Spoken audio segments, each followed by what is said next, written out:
Olá, estamos começando o episódio número 1 do nosso Pode Descomplicar.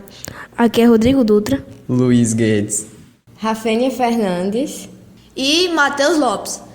Nós somos o 8º ano e hoje falaremos sobre predicado e seus tipos. Bom, então agora vamos entender a definição de predicado. Basicamente, predicado é tudo que se declara sobre o sujeito, concordando em número e pessoa com ele. Sim, Rafênia, mas como que eu faço para identificar o sujeito?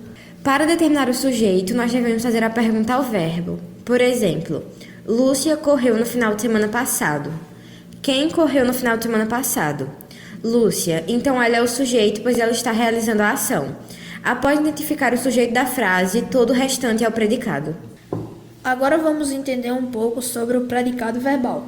Ele vai possuir obrigatoriamente um verbo de ação e esse verbo é o núcleo do predicado, pois demonstra a ação sofrida. São exemplos de predicado verbal.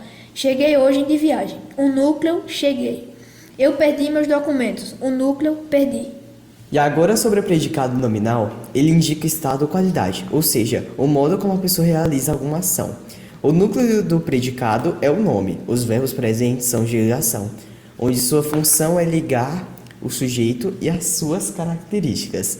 Alguns exemplos de verbo de ligação é estar, são, ser ou parecer. Um exemplo de predicado nominal é Alan está feliz, o núcleo é feliz. Fiquei exausta, o núcleo é exausta. Bom, o último tipo de predicado é o verbo nominal e ele basicamente vai indicar a ação e o modo como essa ação foi realizada. Vai ser formado por dois núcleos, que é o primeiro núcleo, o verbo, que vai basicamente indicar a ação, e o nome, que vai indicar o modo. Por exemplo, Suzana chegou cansada. Chegou vai ser o núcleo que vai indicar a ação e cansada o núcleo de modo. Terminaram o trabalho satisfeitos. O núcleo de ação terminaram e o núcleo de modo satisfeitos. Bom, agora eu vou falar alguns exemplos gerais sobre o assunto. O professor entrou apressado. A frase mostra um predicado verbo nominal, porque tem dois núcleos. Um núcleo é verbal, que é o verbo entrar, entrou, e um núcleo nominal. É o modo como aquela ação foi realizada, apressado.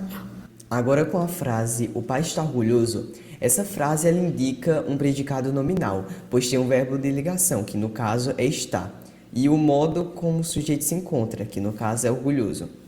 O carrinho caiu da cama. A frase mostra um predicado verbal, pois conta com o verbo de ação, caiu.